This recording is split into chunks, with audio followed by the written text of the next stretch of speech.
Paglilipat tanim sa mga punla ng letsugas o tinatawag nating lettuce. Ganito lang ang paraan namin sa paglilipat tanim ng mga letsugas.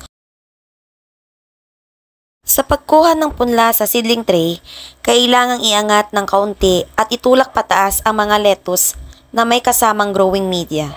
Dahan-dahan lamang ang pagkuha ng punla upang maiwasan na madurog ang growing media at maputol ang mga ugat dahil ito ay nakapagbibigay ng distraction at stress sa mga tanim. Pagkatapos makuha ang mga punla, saka ito itanim sa loob ng styro cup na may lamang coco peat. Ang coco peat ang magsisilbing kapitan ng mga ugat habang bata pa ang mga ito hanggang sa lumaki.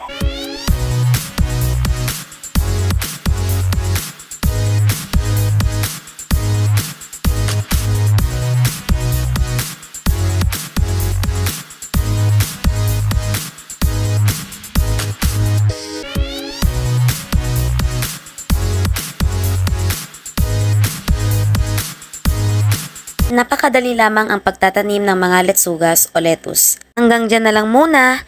Sa susunod kong video ay ipapakita ko kung paano namin ito ililipat sa mga PVC. Thank you for watching. Happy green thumb!